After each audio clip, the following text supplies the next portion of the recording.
हनुमान जी ने पंडित जी की आस्था को सच कर दिया। आस्था को सबूत की कसौटी पर नहीं रखना चाहिए। आत्मीयजनों, भक्ति में संदेह की कोई गुंजाइश नहीं होती। आइए इसी से जुड़ी एक घटना सुनते हैं। जालौन के एक कस्बे में राम कथा का आयोजन किया गया था।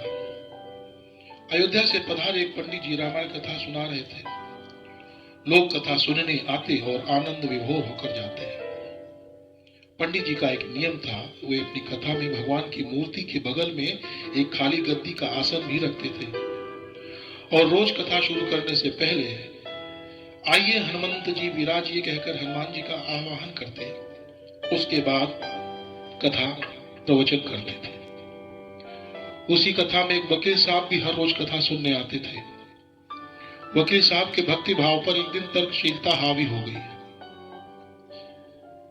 उन्हें लगा कि पंडित महाराज रोज आइए हनुमंत जी विराजिए कहते हैं, तो क्या हनुमान जी सचमुच आते होंगे? अतः वकील साहब ने पंडित जी से एक दिन पूछ ही डाला, महाराज जी, आप रामायण की कथा बहुत अच्छी कहते हैं, हमें बड़ा आनंद आता है, परंतु आप जो गद्दी प्रतिदिन हनुमान जी को देते हैं, उस पर क्या हनुमान जी सचमुच विराजते हैं?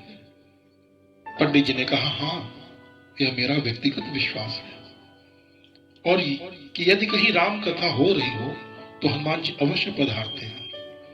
वकील ने कहा, महाराज, ऐसे बात नहीं बनेगी। हनुमान जी यहाँ आते हैं, इसका कोई सबूत दीजिए। आपको साबित करके दिखाना चाहिए कि हनुमान जी कथा सुनने आते हैं। महाराज जी ने बहुत समझाया कि भैया, आस्था को किसी सबूत की कसौटी पर नहीं कसना चाहिए। यह तो भक्ति और भगवान के बीच का परस्पर प्रेम है, व्यक्तिगत श्रद्धा का विषय है। आप कहो तो मैं प्रवचन करना बंद कर दूं या आप कथा में आना छोड़ दो। लेकिन वकील नहीं माना। वह कहता ही रहा, आप कई दिनों से दावा करते आ रहे हैं, आप यह बात अपनी कथा में और भी स्थानों पर कहते होंगे, इसलिए महाराज आपको तो साबित करना होगा कि हनुमान जी कथा सुनने आते हैं। इस तरह दोनों के बीच वाद विवाद होता रहा। मौखिक संघर्ष बढ़ता चला गया। हार कर पंडित जी ने कहा, हनुमान जी हैं या नहीं, इसका सबूत कल दिलाऊंगा। कल जब कथा शुरू होगी तब प्रयोग करूंगा। जिस गद्दी पर मैं हनुमान जी को विराजित होने का कहता हूं, आप उस गद्दी को अपने घर ले जाना। कल अपने साथ एक साफ सुथरी गद्दी लेकर आना। फिर मैं कल मंच पर उसी गद्दी को भगवान के पास रखूंगा। मैं कथा शुरू करने से पहले हनुमान जी का आह्वान करूंगा। फिर आप गद्दी उठाकर देखिएगा। यदि आपने गद्दी उठा दिया तो समझना कि हनुमान जी नहीं है। वकील इस कसौटी के लिए तैयार हो गया। पंडित जी महाराज ने कहा, हम दोनों में से जो पराजित होगा वह क्या करेगा, इसका भी निर्णय तो कर लें। यह तो सत्य की परीक्षा है। वकील ने कहा, मैं गद्दी ना उठा सका तो वकालत छोड़कर आपसे दीक्षा ले लूंगा। वकील ने पूछा, लेकिन महाराज, यदि आप पराजित हो गए तो क्या करोगे? पंडित जी ने कहा, मैं कथा वाचन छोड़कर आपके ऑफिस का चपरासी बन जाऊंगा।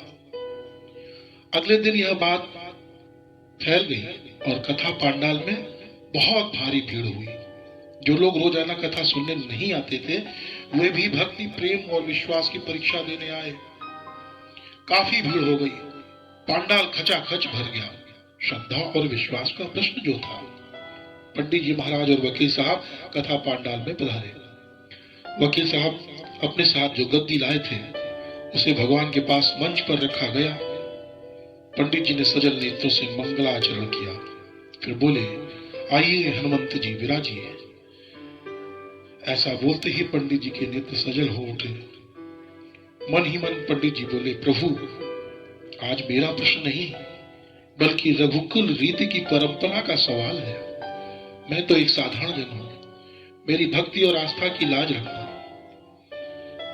इसके बाद पंडित जी ने वकील साहब को निमंत्रण देते हुए कहा कि आइए और गद्दी उठाइए। वकील साहब ने गद्दी उठाने के लिए हाथ बढ़ाया, पर वे गद्दी को हिला भी न सके। जो भी कारण रहा, उन्होंने 3 बार हाथ बढ़ाया, किंतु तीनों बार असफल रहे।